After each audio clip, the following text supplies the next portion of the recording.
What do you think the best thing to happen to Minecraft is? For those of you that said phantoms, I hate you. But for those of you that said mods, you're goddamn right. From zombies to girlfriends, Minecraft mods create a new way for you to play the game. But by far the biggest problem with these mods is that they're only available on Java. Meaning, if you're broke like me, you're probably just stuck playing Bedrock. Watching. But don't you worry guys, as your cooking days are finally over, because Minecraft has blessed us with a mod so large, it managed to break the Minecraft marketplace. The mod I'm talking about is Better on Bedrock, and like the name suggests, it adds a bunch of stuff ranging from bosses to very much needed updates. So, if you play Bedrock or are just interested in modding, then watch this video, because I'm going to tell you if you should start,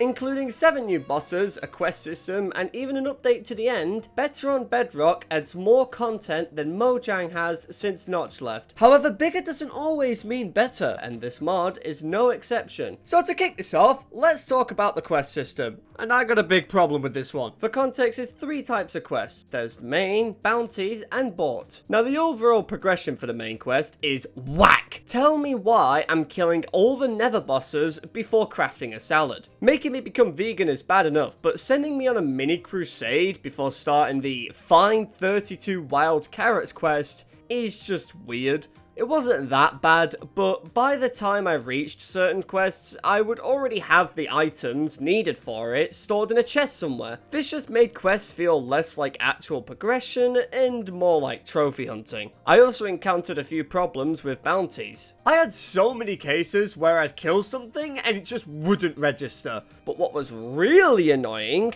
was when it didn't count boss progression. I must have fought this wizard about 5 times and it still hasn't tracked it. I don't know if there's some sort of naked rain dance I need to do, but no matter how many times I tried to do this quest, it just wouldn't work. And I'm not able to just summon the boss whenever I want. Oh no, every time I fight this boss, I have to go on a mini pilgrimage to Mecca trying to find a temple just for the boss not to count. And these temples ain't easy to find either. They're so spaced out you'd have more luck trying to find Waldo at Coachella. It takes forever to find the bounty scrolls, let alone actually completing them. But other than that, they were okay. What wasn't okay though was how much debt these bought quests put me in. The way they work is just dumb. You buy a scroll, use it, and it'll give you a random quest. Sounds okay in theory until you realize you can get the same quest twice. Trying to get the quest you want was like buying CSGO crates. It took me ages to get the final quest, and the best part is, I had already done it. I just needed to gamble my life savings away to claim it. Let's now talk about the gameplay. And to start, I was crashing more than an F1 driver on meth, and whenever I wasn't crashing,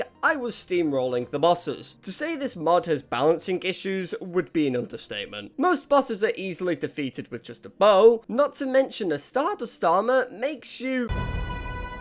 Now, I could have just not used the bow or the armor, but just take a look at this attack. What am I actually meant to do there? Bosses were either incredibly easy to dodge or practically impossible. Like this guy is supposed to be the king of hell or whatever, and his signature move is to spin like a Beyblade. I think honestly I had more trouble trying to survive a colony of bees than I did any of these bosses. Which brings me to the mobs, and aside from some being horrifying, they were pretty cool. I think the mod does a great job at adding these mobs while also still making them useful. For example, if you decide to skin Bambi and his mother, you'll be awarded a backpack. Now the other items in this mod were the biggest hit or miss. Weapons were either way too overpowered or absolutely useless. And it wasn't just the weapons that were like this. Most items would be about as useful as a blind guide dog. Take aluminium. You mine this stuff in caves just for it to only be used in fishing hooks. Why add a whole new ore just for it to only have one crafting recipe? It's just a waste of time. But I'll tell you what wasn't a waste of time. The new enchants. They don't really do much other than speed things up, and the only downside to them is forgetting you have them on. With all that out of the way, let's now talk talk about the end update, and honestly, this is where the mod shines the most. It adds 4 new biomes, those being forest, bigger forest, piss, and mushroom. Along with those biomes come new mobs like the end merchant and the bloob. This thing does absolutely nothing, by the way, it's just funny. There's also supposed to be 2 new bosses, and the reason I say supposed to be is because one of them